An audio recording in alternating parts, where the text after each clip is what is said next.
அனைவருக்கும் வணக்கம். இன்றைக்கி மீனாட்சி வீட்டில் பார்த்தீங்கன்னா நம்ம கத்திரிக்காய் மசாலா சேர்ப்போம். வாங்க எப்படி செய்யலான்னு பார்க்கலாம். ஃபஸ்ட்டு ஸ்டவ் ஆன் பண்ணிவிட்டு பாத்திரம் வச்சுட்டு ஒரு 2 டீஸ்பூன் எண்ணெய் ஊற்றிக்கோங்க. எண்ணெய் காஞ்சதுக்கப்புறம் 1 டீஸ்பூன் கடலப்பருப்பு, 1 டீஸ்பூன் உளுத்தம்பருப்பு, 1/4 டீஸ்பூன் வெந்தயம், 1 டீஸ்பூன் மல்லி, 1 டீஸ்பூன் மிளகு, 1 டீஸ்பூன் ஜீரகம், 1 டீஸ்பூன் வேர்க்கடலை, அப்புறம் பட்டை லவங்கம், அதுக்கப்புறம் 4 காஞ்ச மிளகா, கருவேப்பிலை. அடுப்பை ஆஃப் பண்ணிவிட்டு 1 டீஸ்பூன் எள்ளு, கொஞ்சோண்டு தேங்காய் திருவலையும் ஆட் பண்ணிவிட்டு நம்ம ஆற வச்சிட வேண்டியது தாங்க.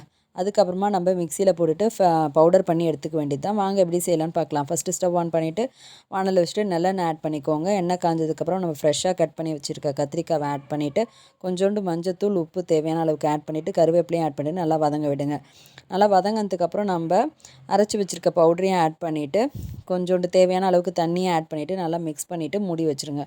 ஒரு 5லேருந்து 10 நிமிஷம் நல்லா வேகணுங்க. நல்லா வெந்துடுது. இப்போ தண்ணி நல்லா அப்சர்வ் ஆகிடுது. கடைசியாக கொத்தமல்லி தூவி இறக்குனாக்கா சுவையான மீனாட்சி வீட்டு கத்திரிக்காய் மசாலா ரெடி ஆயிடுச்சு ஃப்ரெண்ட்ஸ். வாங்க சாப்பிடலாம். இந்த வீடியோ உங்களுக்கு பிடிச்சிருந்தா லைக் பண்ணுங்கள்.